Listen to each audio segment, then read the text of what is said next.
پنځه وختونه داسې دي چې په هغې کې د اسمان دروازې کولاویږي او په هغې کې چې موږ کومه دعا غواړو الله یې قبلوي.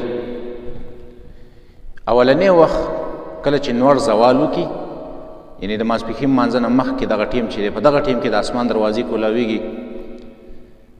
حدیث کې راځي عن عبد الله بن السائب رضي الله تعالى عنه أن النبي صلى الله عليه وسلم كان يصلي 4 بعد أن تزول الشمس قبل الظهر.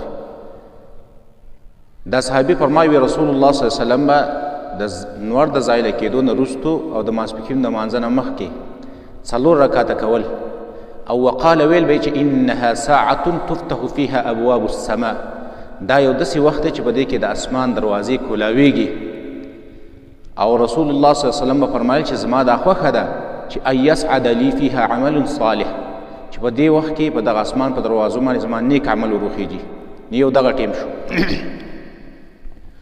دویم کله چې اذان کېږي، د اذان په وخت کې د اسمان دروازې چې دي د راکولاویږي.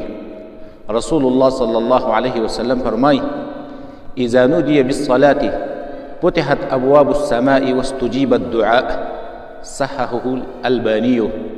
رسول الله صلی الله علیه وسلم کله چې د اذان د لمانځه لپاره اذان کېږي نو په دغه وخت کې د اسمان دروازې راکولاویږي او دعاګانې قبلیږي.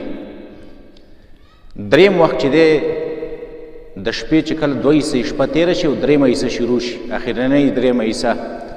فعن عبد الله بن مسعود ان النبي صلى الله عليه وسلم قال، عبد الله بن مسعود رضی الله عنه فرمایي رسول الله صلی الله علیه وسلم فرمایلی دي چې اذا كان ثلث الليل الباقي، کله چې د شپې د اخرنۍ 3 حصه شروع شي نو الله پاک يحبط الى السماء الدنيا، الله دې اسمان د دنیا ته راښکته شي راکوشي.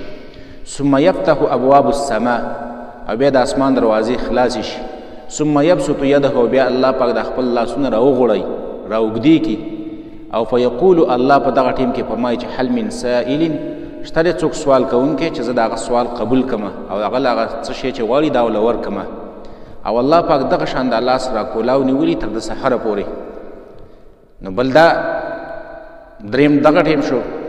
څلورم یو بل ټیم هم راغلی دی چې کله انسان یو مسلمان بنده په مانځه باندې ودرېږي نو په هغه ټیم کې د مانځه د ودرېدو په ټیم کې یو خاص کلمات یو حدیث کې راغلی دي.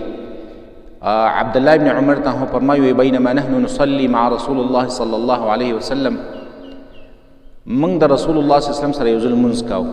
اذ قال رجل من القوم، په دې کې یو سړي د قوم نه وویل الله اکبر کبیرا والحمد لله کثیرا وسبحان الله بکرة واسیلا، دا کلمات یې وویل. نو فقال النبي صلى الله عليه وسلم من القائل كلمة كذا وكذا، دا پلانی کلمه رسول الله صلی الله علیه وسلم دا پلانی کلمه چا ویله؟ نو قال رجل انا یا رسول الله، یو سړي ویل یا رسول الله ما ویله. رسول الله صلی الله علیه وسلم وفرمایل وی عجبت لها، دی کلماتو ته ما تعجب وکړو. فتحت لها ابواب السماء، دې ته د اسمان دروازې ټولې کولاو شوې. رواه مسلم. نو کله چې په مانځه ودرېږي دغه کلمات ویل د مانځه په شروع کې. یو بل ټیم پنځم ټیم هم راغلی دی په حدیث کې، د ګل په ورځ باندې، یعنی د فیر په ورځ باندې او د جمعرات د زیارت په ورځ باندې، د پنجشنبې په ورځ باندې، په دې کې د جنت دروازې راکولاویږي او د اسمان دروازې راکولاویږي.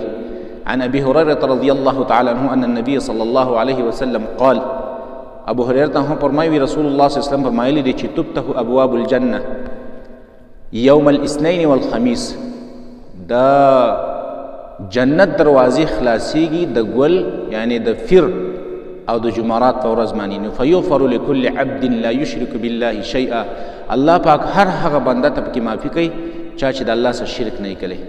الا رجلا، مگر یو سړي ته معافي نه کېږي په دغه ورځ باندې چې کانت بینه و بین اخیه شحناء، چې د ده او د یو بل ورور مسلمان په منځ کې بغض حسد کینه ورانی، نو د ده ته بخښنه نه کېږي. نو الله پاک ملایکې ته ووایي، ملایکو ته چې دې بنده ته انتظار وکړي تر دې چې دا د خپل مسلمان سره جوړه وکړي، نو بیا به عمل قبول شي. رواه مسلم. نو دا 5 وختونه شو، په دې کې الله پاک د اسمان دروازې کولاوي. موږ او تاسو له پکار دا چې په دغه وختونو کې خصوصي دعاګانې د ځان لپاره د امت لپاره غواړو، الله پاک دعاګانې قبلوي، الله پاک د اسمان دروازې کولاوي.